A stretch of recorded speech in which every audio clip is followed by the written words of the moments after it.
नमस्कार, मेरा नाम दीपाक्षी सक्सेना है और मैं राजकीय उच्च माध्यमिक विद्यालय कालवाड़ में व्याख्याता अर्थशास्त्र की पोस्ट पर कार्यरत हूँ।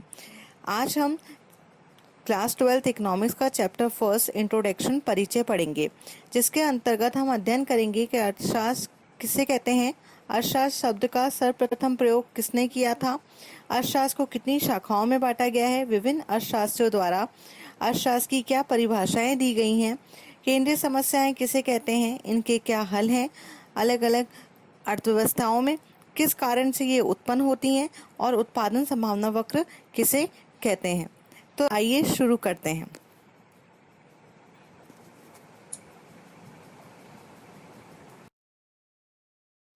अर्थशास्त्र क्या है?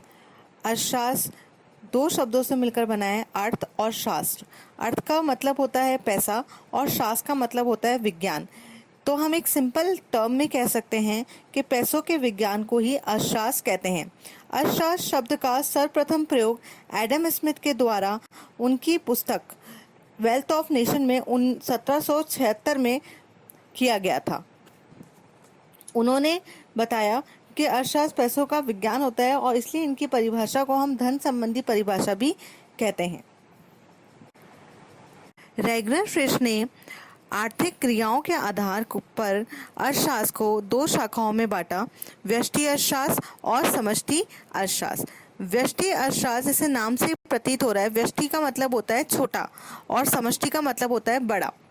जब हम एक या दो इकाइयों का अध्ययन करते हैं तो वो व्यष्टि में आता है। जैसे अगर हम बाजार में पेन लेने जाते हैं तो उस पेन की कीमत पूछते हैं और खरीद लाते हैं, और अन्य पेन अन्य ब्रांड्स को हम नहीं देखते। लेकिन अगर यही काम हम पूरी अर्थव्यवस्था में करें तो अर्थव्यवस्था में अलग अलग प्रकार के पेन होंगे, उनकी अलग अलग कीमतें होंगी, जिसका अध्ययन किया जाता है। एक और उदाहरण से हम इसे समझ सकते हैं। अगर क्लास में कोई बच्चा है, उसका हम अध्ययन कर रहे हैं कि उसकी क्या रुचि है, उसे कौन सा सब्जेक्ट पसंद है, उसे सब्जेक्ट में क्यों दिक्कत आ रही है, क्या उसकी परेशानियां हैं, तो वो व्यष्टि में शामिल होगा। और जब हम पूरी क्लास का अध्ययन करेंगे तो वो समष्टि में शामिल होगा।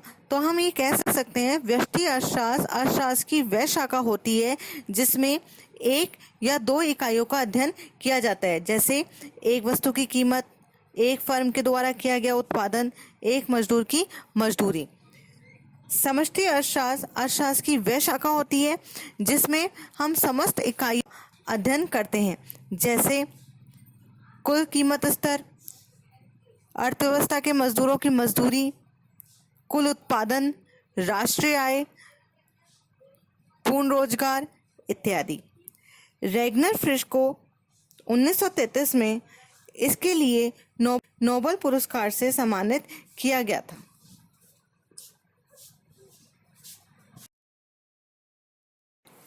विभिन्न अर्थशास्त्रियों के द्वारा अर्थशास्त्र की कई परिभाषाएं दी हैं।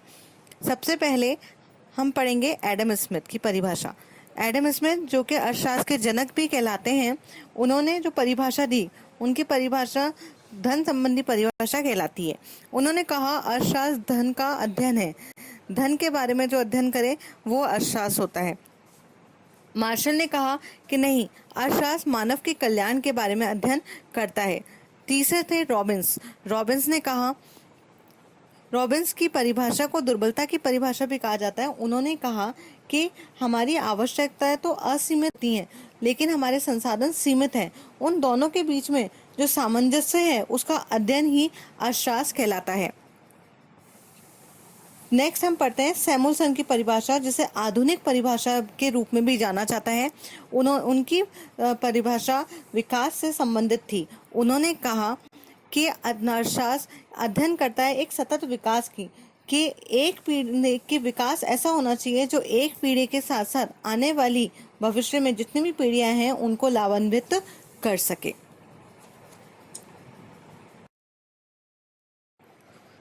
हम पढ़ रहे हैं कि आर्थिक क्रियाओं का अध्ययन ही अर्थशास्त्र कहलाता है।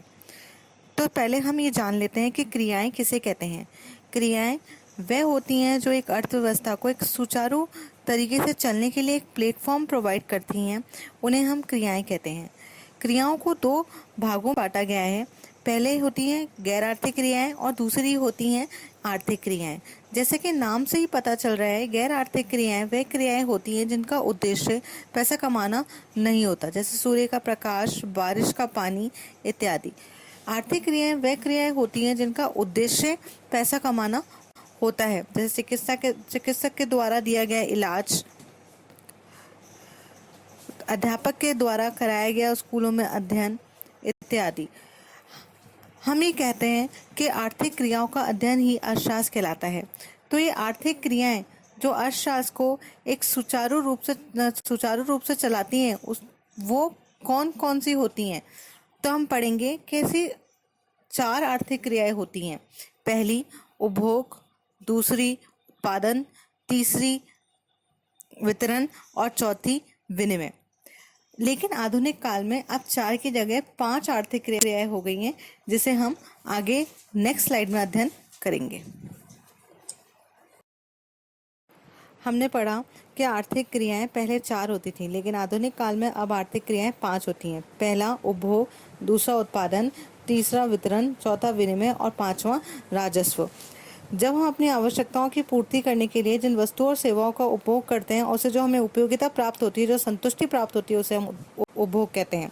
जब इन्हीं वस्तुओं और सेवाओं की मूल्य में हमें वृद्धि करते हैं तो वो उत्पादन कहलाता है। इन्हीं को जब हम लोगों तक वितरित करते हैं, इन वस्तुओं और सेवाओं को, तो वो वितरण कहलाएगा। और जब हम बाजार में इसका क्रय विक्रय करेंगे तो वो विनिमय बन जाता है।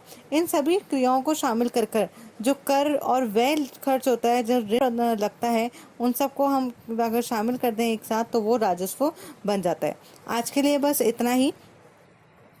कल हम नेक्स्ट स्लाइड में अब हम पढ़ेंगे कि केंद्रीय समस्याएं किसे कहते हैं, केंद्रीय समस्याओं के उत्पन्न होने के क्या कारण है, विभिन्न अर्थव्यवस्थाओं में केंद्रीय समस्याओं के क्या हल होते हैं, उत्पादन संभावना वक्र किसे कहते हैं, सकारात्मक और आदर्शात्मक अर्थशास्त्र किसे कहते हैं, अर्थशास्त्र विज्ञान है या कला, अर्थव्यवस्थाएं कितने प्रकार की होती हैं, अर्थव्यवस्था क्या होती है, अर्थव्यवस्था और अर्थशास्त्र में क्या अंतर होता है, और व्यष्टि और समष्टि अर्थशास्त्र में क्या अंतर पाया जाता है, इसका अध्ययन हम नेक्स्ट करेंगे।